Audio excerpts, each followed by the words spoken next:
Hi, welcome to the Gemara on Yud Amud Aleph. We're going to start reading 13 lines up from the bottom. Amar le Ravina le Rav Ashi, but I'm just going to remind you a little bit about what happened before that.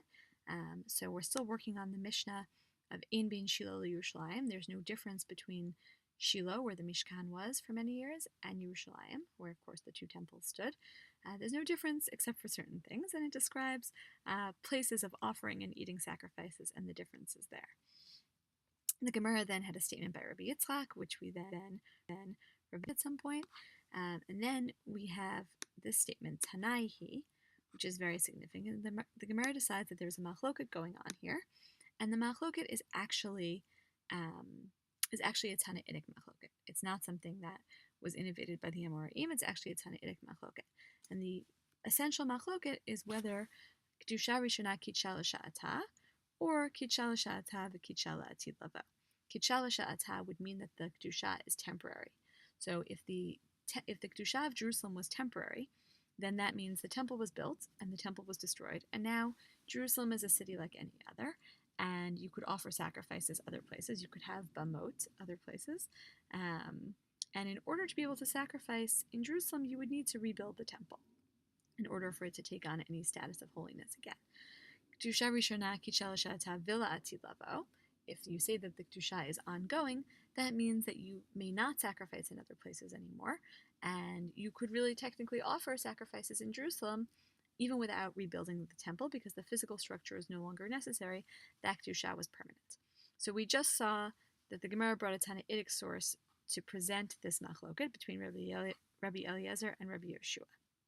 But now the Gemara is going to challenge the idea that there's actually a machloket in that source. Amar le Ravina le Rav Ashi.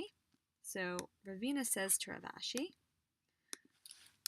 Mimai, literally from what? Meaning, from what do you see that there's actually a machloket in this previously stated Tanaitic source? Dilma dechloi alma kedusha rishona kitcha l'sha'ata v'kitcha l'atid lavo. Maybe everyone agrees, kloi alma, everyone agrees that that initial kedusha was permanent. Umar mai desham yeleka amar, umar mai desham yeleka amar. And this master was saying what he had heard, and this master was saying what he had heard. In other words, maybe they're just each reporting, because it starts, they each start with the word shamati, right? They're each saying what they've heard about what people are doing. So maybe it's just that they're each reporting what they've heard, and not that they're actually expressing a halachic position, one way or the other, about whether the kedusha is permanent or temporary. But now the Gemara has a potential problem with saying that. And if you would say, if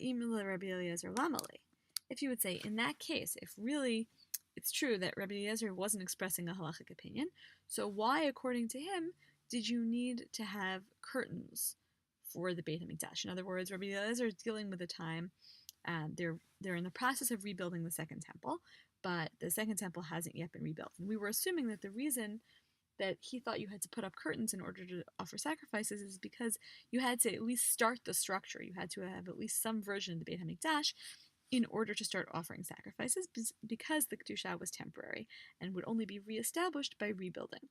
So the Gemara says, if you would ask me that question, right, why does Rabbi Eliezer need Klaim? L'tzniut ba'alma.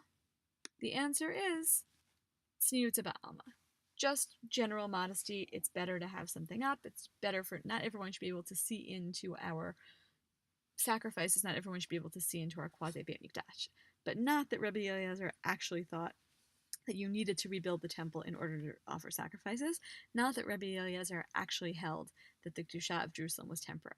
That leaves us without a machloket Tanaim. So the Gemara tries again. Ela ki hani Tanai. Rather, it's like the following Tanaim.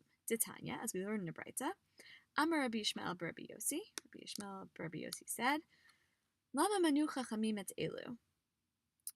Why did the chachamim count these? So Rashi tells you what we're talking about here.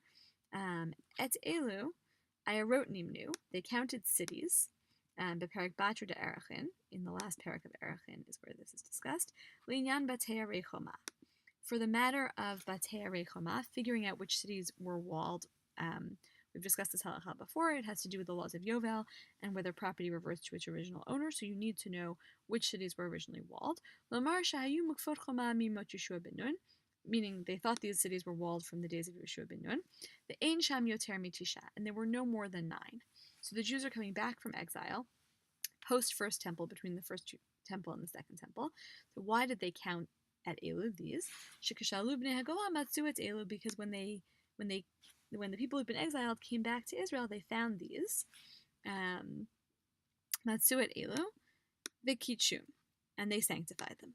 Aval harishonot batzlu mishabat laharetz, but the ones that were originally sort of marked or known to be cities that were walled from the days of Yeshua ben Nun, those were nullified once the kedusha of the land was nullified. Alma kasavar kedusha rishona kitshah l'sha'atav v'lo kitshah la'atid lava. Consequently, he must hold that the initial kedusha was temporary, right? The fact that they had to re-sanctify the cities, this word v'kitshum, they had to re-sanctify the cities, that implies that the original kedusha was only temporary. We're minhu, but we have a contradictory braita from the same person. Amar Rabbi Yishmael of Rabbi Yossi. V'chi elu bilvad hayu? Were there only these? Meaning only these 9, as Rashi has told us. V'halo kfar ne'amar, but weren't we already told in Varim, shishim ir kol chevel Argov? All of the area of Argov, all of this area within Eretz Israel, had 60 cities. Uktiv, and it also says, kol ela arim b'tzurot choma gvoha. All of these were cities that were fortified with tall walls. So it sounds like there were actually a lot more cities. Ela lama manu chachamim et elu. Why did the chachamim count these cities? Shekashalu bnei hagolah matzu elu v'kitshum. Because when the people came back from the exile, they found these and sanctified them. Now the Gemara takes a break for a second to question the language of the Braita. It's not comfortable with it. Kitshum hashta, they sanctified them now, right?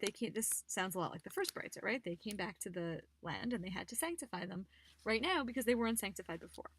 Ha'amre lo tzricha l'kedusha, but doesn't it say that they didn't need to sanctify them? The continuation of this Braita, Rashi tells us this, but you'll see it in a minute. The continuation of this Braita implies they didn't need to sanctify them.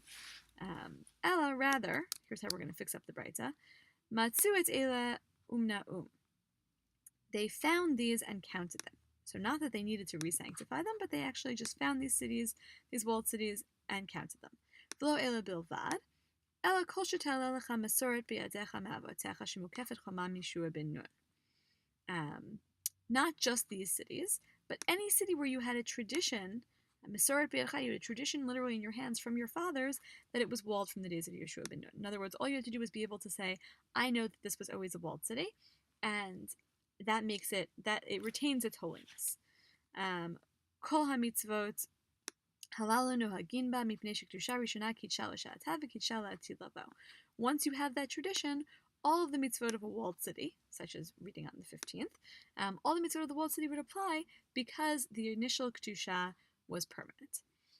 So now we have a machloket. We have 2 different braitot, albeit from the same person. One says the kedusha was temporary, and one says the kedusha was permanent. Kasha de Rabbi Yishmael, Rabbi Yishmael. But now we have a problem that we have a kasha of Rabbi Yishmael on Rabbi Yishmael, right? We have 2 contradictory reports of what Rabbi Yishmael said. It's not so great. Trei Tanaya libet Rabbi Yishmael. There are 2 Tanaim who give the opinion of Rabbi Yishmael. In other words, Rabbi Yishmael, Rabbi Yossi.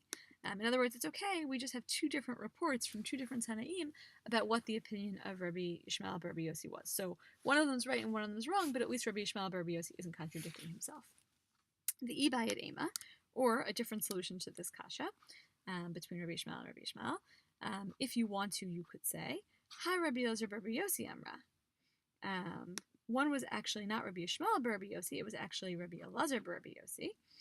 Ditanya, as we learned in a Braita, and we've seen this source before. Rabbi Elazar bar Rabbi Yossi Amar, Asher lo choma, afal pi she'en lo achshav v'haya lo kodem mikan. So Rabbi Elazar bar Rabbi Yossi said that this pasuk, Asher lo choma, which has this funny spelling, it could be, it has a wall, or it does not have a wall, right? Lo meaning he has a wall, or lo meaning, it does not, right? The Lamed Aleph spelling, it does not have a wall. So that means, even though it doesn't have a wall now, but it had previously. So we've now solved two problems. We can say that we have two different Tannaitic positions, one that says that the Kedusha is permanent, and one that says the Kedusha is temporary. And one of them is Rabbi Yishmael Rabbi Yossi, and the other is Rabbi Elazar Rabbi Yossi. Your only question for this homework is to make a structure chart of this section of the Gemara, and you're welcome to use any materials from class to do so. We'll stop here.